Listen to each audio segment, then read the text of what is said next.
In today's video, we're back with all the latest NHL trade and free agent rumors, including the latest on Nikita Gusev, Jake Gardiner. Could Loui Eriksson actually end up staying in Vancouver? And will this be a long, drawn-out summer for some of these RFA contracts? We'll get into all the latest coming up next.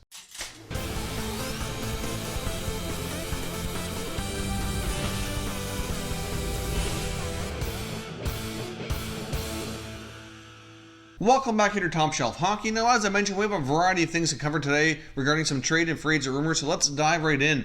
I want to get started with Nikita Gusev, who's currently property of the Vegas Golden Knights and is reportedly looking for a 2-year contract worth $4 million. Now, we've talked about him quite a bit here during the offseason, and the fact that Vegas doesn't seem willing and really isn't able to afford a $4 million contract for the KHL forward here. Obviously, he's had a terrific career in the KHL and very well could turn out to be a great pickup for any NHL club.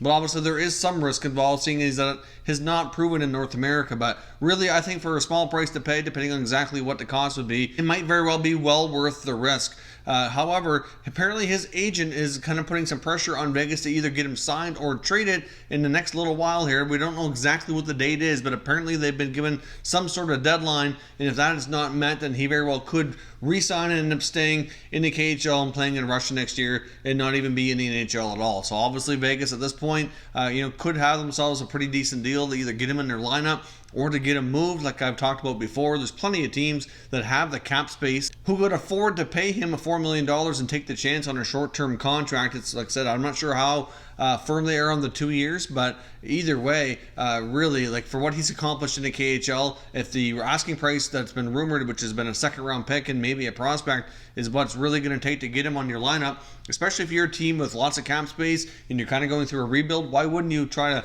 acquire that player and get him in your lineup? But I guess we'll see here. It is possible that Gusev returns to the KHL and he never gets traded. And I guess we'll may not ever know, at least not anytime soon, if he can actually be an NHL star or not. Now, obviously, we saw the big Milan Lucic for James Neal trade here just a short time ago, and there's been a lot of talk amongst the Western Canadian teams between Neal and Lucic, and of course Loui Eriksson in Vancouver, who all three of those teams had, one of those forwards with a, bad contract after bad performance. In Neal's case, is really just one bad year. In Eriksson and Lucic's case, has been multiple bad seasons. However, according to Dan Murphy of Sportsnet 650, he didn't feel that there was really ever any possibility of Loui Eriksson for James Neal between the Canucks and Flames ever materializing, and really it makes sense. Clearly, the Calgary Flames wanted to add some size, strength, physical play. They lost Garnet Hathaway through free agency, and based on their series against Colorado in the playoffs, they certainly kind of made the approach that they did want to get to become a more difficult team to play against, more physical team. And obviously, that's the one thing that Lucic can still bring to the lineup here, even though his offensive numbers are down greatly. He can still be a contributor in the other aspects and really put in the right role, certainly be a contributor. Now, of course, it's going to be an overpaid contributor based on his contract, but still, he can add value to the team. I really do think he can. But a Vancouver-Calgary trade in that regard certainly never would have materialized, never really made sense. And at the same time, there was some talk earlier in the offseason about Eriksson for Lucic, to bring Lucic back to Vancouver, of course, where he's from.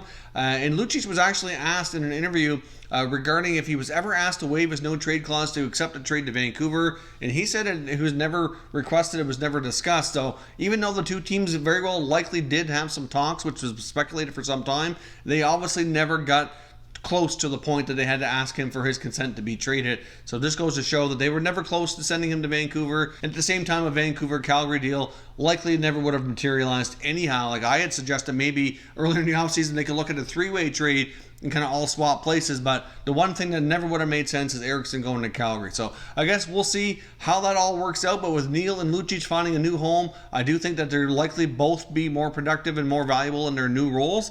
But for Loui Eriksson, there's a pretty good chance now that he might have to stay put. I mean, there's not a lot of options out there to be traded, and according to Dan Murphy here on Sportsnet 650, he feels now the odds are much greater that he actually doesn't get traded and ends up staying in Vancouver. If you look around the NHL now, there certainly are some other bad contracts out there with other teams that might want to swap places. For example, we have David Backes with the Boston Bruins. Of course, Loui Eriksson played for them previously, so could that be a fit?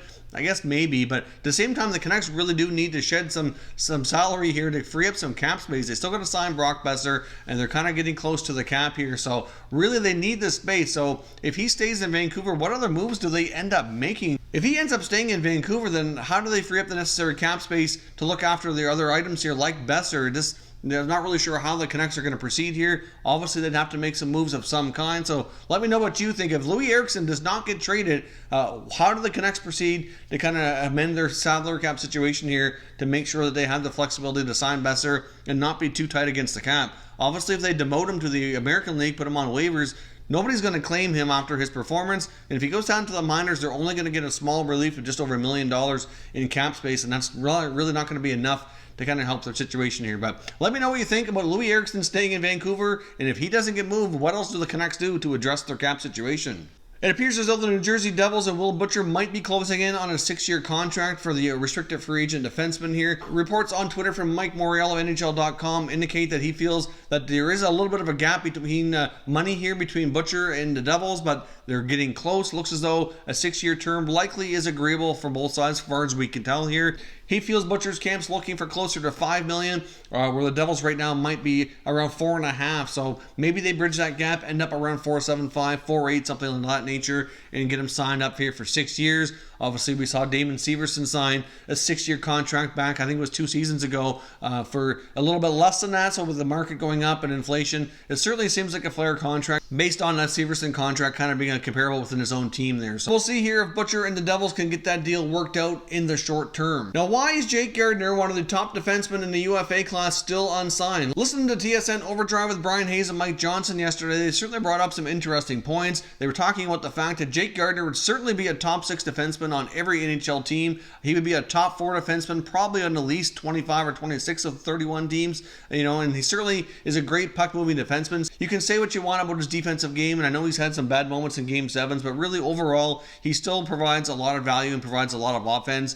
He's still young enough as well that he has lots of hockey left in him. I know he's had that back injury from this past year, but they don't really feel that that's really the long-term issue here in getting him signed to a contract. Many felt he'd end up getting a 7x7 contract from many teams that would be kind of talking to him through free agency, and things wouldn't be dragging on this long. And they brought up a good point that if it was injury related and teams were kind of scared off, that they feel like somebody would have leaked that by now. Considering we're 3 full weeks now into free agency, somebody would have been talking with that, as one of the insiders would have had that information here by now. So they speculated about the possibility that he might be only willing to play in certain markets. Could he be waiting around to see if the Leafs can work some magic that he could stay with Toronto? They felt that he probably would accept a short-term contract from the Maple Leafs. Maybe not a 1-year deal, but maybe a 3-year contract if he was able to get that done. But really, if you're looking at the Leafs salary cap situation, they still have the Marner contract outstanding, and things are pretty tight. So I don't really know that he's going to be able to sign that cheaply. That just wouldn't make a lot of good financial sense from Jake Gardiner's standpoint. So I'm not really sure that that's actually even possible. Not really sure what magic Kyle Dubas could work to find a way to fit Jake Gardiner into that lineup. I mean, if you look at what the other moves they've made on their blue line, if they were able to figure out a way to keep him in the fold, well, it certainly would be a much better looking blue line than it was last season. Obviously, from the puck moving side of it, they're pretty good offensively. And still, defensively, though, could be some question marks, but I guess we'll see here. But either way, Jake Gardiner, it just seems like a major anomaly here why he's not signed. They did talk about the fact that Montreal likely would make a lot of sense, and would a team not be offering at least a 3-year contract at $5 million for Gardiner? Is he really holding out for a longer term, more money? It just doesn't really make a lot of sense, because as we drag on into the offseason, teams' rosters get filled up, salary cap budgets get filled up, and teams kind of run into that option here. If they were talking to him earlier and he said he was going to get back to them, like, it might be too late in some cases. So clearly he's being picky. He wants to play in certain areas. I'm sure Toronto is one of them. I just don't see how it's remotely possible that they could make this work without shedding another major contract. And they've really made a lot of moves already. I'm just not sure who else could go here without it being somebody like a William Nylander or something to that effect. And at this point in the offseason, we haven't really heard any kind of rumors that suggest that that's something is even being considered. So let me know your thoughts. Why is Jake Gardiner not signed? Where does he end up? And what kind of money does he eventually end up signing for? Now, the guys on TSN Overdrive were also talking about some of the RFA contracts, and they brought up some other valid points here, and I really do think that it's quite possible here that a lot of these RFA deals are going to end up dragging on well into the summer, probably into training camp, and to be honest, it would not be shocking at all to see a handful of these guys possibly even miss the start of the season, or at least miss part of training camp before deals are reached, especially if you look at teams that are likely going to be needing to use some LTIR cap relief to be cap compliant. They're not going to want to put their players that can qualify for that on LTIR until the season is about to start. So they're obviously going to want to get themselves as close to the cap as they can to get as much maximum relief as possible. For example, let's say you need an extra $1 million in cap space and you have a $4 million contract to go on LTIR. Well, that can certainly accomplish that for you, but you can only go over the cap by what you're signing here, so it doesn't really make sense to do it that way. If you can get yourself right to the cap as close as possible, then take like a Nathan Horton contract over $5 million, put that on LTIR, that creates another $5 million in space. So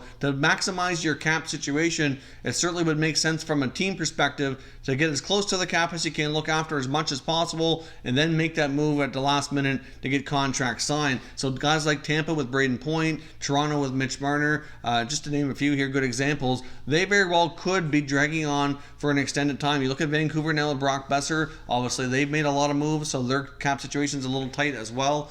So unless you see some of these other teams making trades and getting these deals done, I just really think this is going to be a long summer, and don't expect anytime soon to be getting any big news on these RFAs. If you think about it, there's really no date that's going to be coming up anytime soon to give one side or the other really any significant leverage that could change that. Obviously, a lot of teams wanted contracts signed by July 1st so that they could really have a better picture for the rest of the deals they need to make through the offseason for free agency and trades.